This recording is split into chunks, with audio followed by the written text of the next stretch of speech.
shpjego dhe një gjë, pastaj do ftoj dhe të tjerët. Janë 3 të dënuar, më fal, 3 ndaj të cilëve ka kërkuar për të korrigjuar dhe unë termin, se nuk janë të dënuar, por ndaj 3 pandehure, prokuroria ka kërkuar të njëjtën masë dënimi. Për Ina Goxhajn 7 vite burg, të reduktuar në 4 vite 8 muaj, sepse gjykimi i shkurtuar ul një të tretën e dënimit që parashikon dispozita për veprën penale dhe me kërkesën që të pezullohet dhe të zëvendësohet me 5 vite shërbim prove. Ajo është vetëm për gjithë ato dënime që janë deri në 5 vjet burgim. Për Ina Goxhajn është kjo gjë, nuk ka pezullim.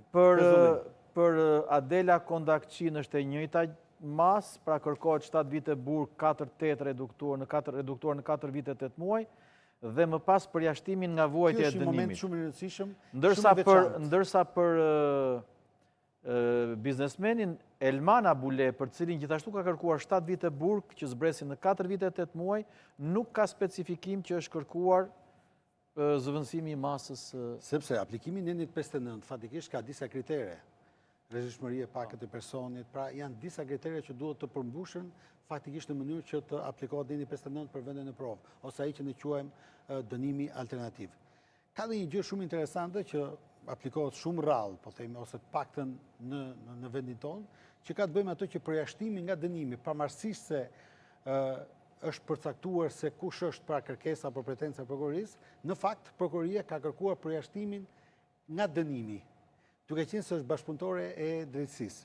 Pra, janë raste shumë të veçanta. Se si është sjellë gjatë procesit hetimor. Gjatë procesit. Është, me thënë të drejtën, janë raste shumë të veçanta që unë besoj pse jo do duhet të shtohen në mënyrë absolute për të pasur pse jo edhe një produktivitet në rastin konkret të hetimeve dhe të nxjerrjes para, po themi, drejtësisë të shumë personazheve të caktuar apo tyre të panderët, të cilët ndoshta pak të lloj ndihme në thojza të bashkëpunëtorëve të drejtësisë, ndoshta do ishte e pamundur. Më e vështirë. Në fakt, Luan, ka pasur edhe një shtysë edhe prokurorisë posaçme, konkretisht 2 prokurorëve, Olzdat dhe Altin Dumani, që një pjesë e dosjes Veliaj.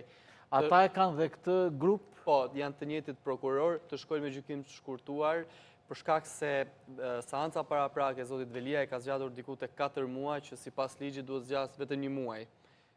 Pra seanca paraprake që të përmbyllë dhe të kalojë çështja. Nuk është kaq, po themi, fikse, por 8-9 seanca ka zgjatur seanca paraprake dhe të gjitha janë bërë për shkak të veprimeve të zotit Veliaj apo avokatëve të tij, të cilët her pas here ndronin avokatët, nuk lexonin dosjen apo kryenin veprime duke sjellë raporte mjekësore, çka e vononte edhe janë teknika që përdoren rëndom. Se edhe sot ka një gjë se kur dëgjojnë njerëzit pak diskutime përfundimtare 536 faqe, nuk është e vërtetë.